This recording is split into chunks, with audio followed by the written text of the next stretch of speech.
We're national farmers, NFO. We're not merchants, we're marketers. Our mission statement is to provide the greater opportunities through bargain systems to obtain a fair price from the marketplace for the commodities produced by our member farmers and ranchers. You look at organic grains and from the mindset of, let's say, a car dealer. You got that car dealer that wants to sell you a new pickup truck, and you want that pickup truck as cheaply as you can get it. And there's a balance, there's a force, there's always a negative, a negative push in the market, but they have their market set up here. You guys as producers, organic producers, keep that market pressure upward, because there's always a balance downward. And that's a big difference on the organic market versus the conventional market. When you get into the conventional market, what happens if it rains 2-3 inches in Argentina during the growing season? Well, the conventional beans just go down a nickel or 3 cents. So organic marketing is totally different than the conventional, as it should be. Supply and demand, diverse rotations, diverse marketing, future contracts, spot loads, food grade, feed grade, they all take into play. But whether you're a member of an organization like NFO, KOP, or MOFC, any of the other things, organizations, just always remember to put upward pressure in that market, because there's always downward.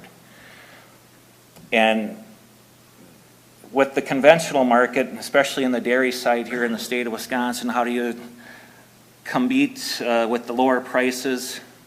You add on, you produce more. And what happens? You get paid less. Interesting scenarios. National Farmers, NFO has been around since the 50s. They organized in the early 1950s when the parity price went away. Eisenhower came in and said, well, we're going to go away with that. And a group of farmers, it was holding actions back in the 60s and 70s. Kind of radical stuff, but they came through it and they moved forward. National Farmers, another bit of history. Organic Valley, when they started, they couldn't quite get enough of the financing. National Farmers, NFO stepped in, and now if you're producing milk through Organic Valley, you are an NFO member as well.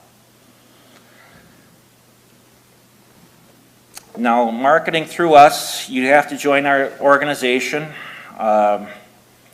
We send you out a membership. You have to join in as part of being protected by Capper-Volstead.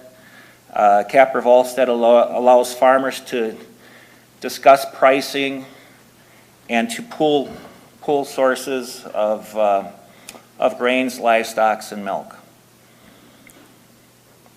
One of the interesting things here that Ryan brought up is, the imports. And those are huge numbers, 26% on the corn and 75% on the beans. I've been in marketing for 10 years, and these bean prices really stink right now, the organic beans. And how do you bring up that market? You grow something else. And you hope, the old wise tale is, how do you raise the corn market? You grow more beans. How do you raise the bean market? You grow more corn. But organic is different. You got to have that diversity. You got to have a small grain crop. I farm here north, about 120 miles up in the Stevens Point area, and I took my dairy herd and I transitioned into organic. The easiest crop to transition is alfalfa hay. Unfortunately, there wasn't much of a market on it until now. And then now with the conventional dairy and the situations, there isn't really much of a premium of organic hay as well. So it's a challenge. It's a challenge. But to have that diversity is the whole premise of being organic. You want to have the right rotation. I know Ken had mentioned the storage.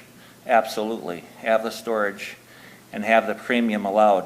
When I get farmers that'll call me any given day in the harvest time and say, hey, I got corn to come off, it's coming off at 17, 19%, where can it go? It's a nightmare, because if you're going to sell it, you're not going to capture that premium. However, I have done situations where you've had the drying facility, put it into storage, and the farmer has pulled it out in March or April and captured something. So, at any rate, and then the quality, having the quality of the grain is very important too. Test weights, moisture levels, it's a challenge, there's no doubt about it, and you deserve to have a fair price and a good buck with it. You know, by organizing the farmers and pulling in their resources on the grains, you do have more weight than you think you do by yourself. What's happened is a lot of small farmers have gone by the wayside just because of the economics. It's expensive to be a farmer nowadays. We heard a guy yesterday on that equipment. Those are some nice planters, some nice tools to it, but if you only have 80 acres to work with, what do you put in and what do you do? But at any rate, it's not all bad. The challenges are out there. The market development, there's plenty of opportunity, and despite the import issues, and that's something that it's taken years to identify the right people in the right places. The right voices at the table is what's needed. So, at any rate, that's about all I have. We are members of Ole Farm. Ole Farm is relationship marketing. It's very important. Those guys, between John Bobby and Orrin Holly and Carmen Fernholz, legendary names in the organic industry. And again, fighting that market resistance where there's always downward pressure. And with our organization, we always want to make sure that there's upward pressure.